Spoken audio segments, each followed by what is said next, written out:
Nah, jadi ada di kitab Ihya itu Ustadz lupa.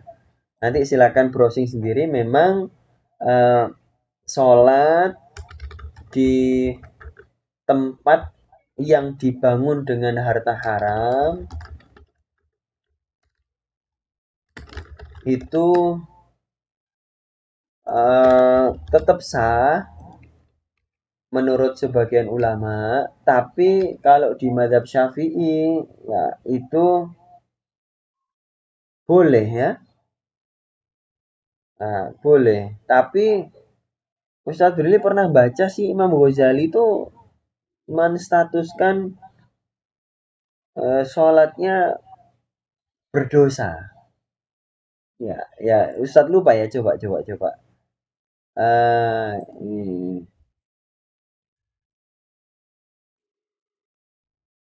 cobalah nanti dicari lagi ya.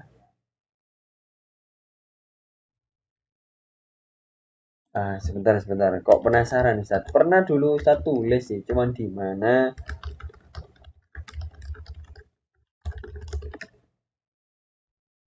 Soalnya harusnya ya masjid yang dibangun dengan harta haram itu tetap sah sholat di situ, dan boleh-boleh saja. Kayak ini tadi sholat isya itu Ustaz pilih sholat di masjid eh, yang dibangun oleh orang yang punya harta dari orkes musik, orkes dangdut itu loh, yang biduan-biduannya. Nah itu dia bikin masjid dan desas-desusnya dia punya jin. Nah, jin yang bisa ngasih uang itu loh, punya tuyul dan bayul. Adik-adik kalau tahu itu ya. Nah, itu sholat di situ ya rasanya itu kayak nggak khusyuk gitu loh. Tapi tetap sah ya, tetap sah. Makanya adik-adik jangan mencela artis-artis yang bikin masjid walaupun itu dari harta yang haram. Ya sudah, apresiasi saja. Meskipun nanti secara tekstual hadis Allah tidak menerima sodako dari harta yang haram. Innallaha thayyibun la yaqbalu illa thayyiban. Sesungguhnya Allah itu maha baik dan Allah tidak menerima sodako kecuali dari harta yang baik. Ya, dulu karena ini adalah ajaran sejak zaman eh, dulu-dulu ya, pokoknya zaman nabi-nabi terdahulu. Makanya orang-orang jahiliyah itu tidak mau bersodakoh untuk pembangunan Ka'bah dan pembangunan Masjidil Haram kecuali dari harta yang halal. Nah, walaupun mereka hartanya banyak yang haram loh, orang-orang jahiliyah itu. Harta dari berzina, harta dari berjudi, harta dari riba. Tapi kalau spesial buat ini, buat bangun Masjidil Haram, buat keperluan Ka'bah gitu ya, itu benar-benar dicarikan dari harta yang halal ya. Nah, itu di situ ya. Jadi jangan jangan berpikir artis yang membangun masjid itu berdosa gitu ya. Ya, berdosanya ya soal ininya, perbuatan dosanya gitu kan. Kalau harta yang dikasihkan untuk kepentingan masjid, untuk bangun masjid, untuk dakwah, nah itu tetap tetap halal nanti untuk masjid itu jadi halal gitu ya. Ya, kalau untuk takmir masjidnya, jangan menerima dari harta haram.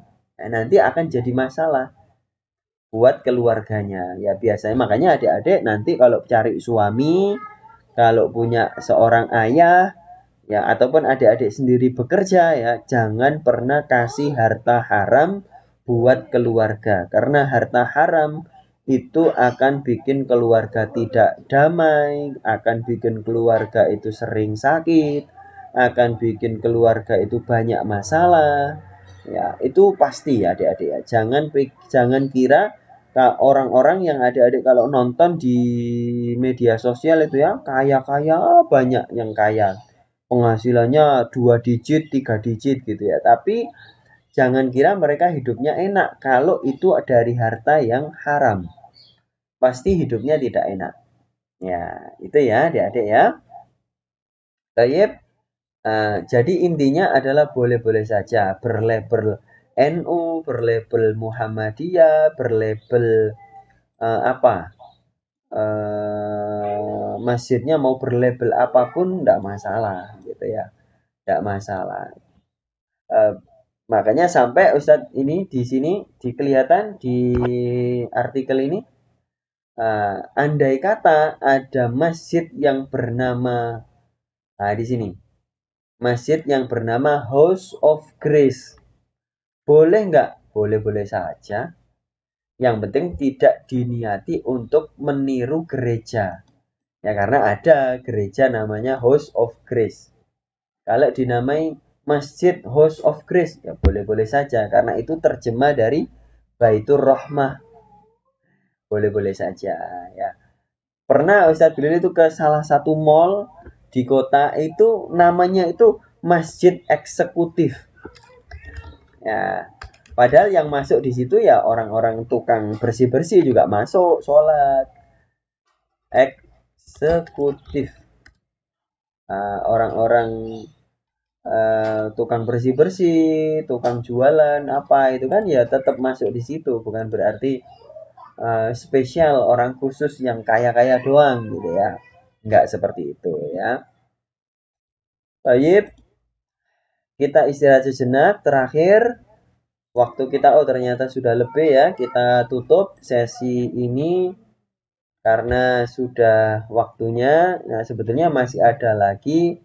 Misalnya adalah hukum eh, masjid semi permanen seperti masjid punyanya Taki Malik. Adik-adik pernah tahu beberapa hari yang lalu kan, masjidnya dirobohkan. Adik-adik mengikuti. Nah, apa hukumnya masjid seperti itu? Boleh-boleh saja, sah ya. Kayak masjid portable, masjid yang apa berupa mobil truk itu loh. Nah, apakah itu boleh? Boleh. Itu bisa disebut masjid asalkan diwakafkan. Artinya kalau sudah diwakafkan nggak boleh diperjualbelikan untuk kepentingan pribadi. Ya, itu ya. Apapun gitu ya, apapun. Ya, makanya kalau kita sudah berwakaf untuk masjid, ya nggak boleh kita ambil lagi, anak cucu kita ngambil lagi, nggak boleh. Nanti jadi bencana kalau kita ngambil harta wakaf. Baik, adik-adik semuanya sudah cukup. Adik-adik juga sudah ngantuk. Kita tutup dengan Sayyidul Istighfar. Allahumma anta rabbi la ilaha illa anta khalaqtani wa ana abduka wa ana ala ahdika wa wa'dika mastata'tu a'udzu bika min syarri ma sana'tu abu'u laka bi ni'matika alayya wa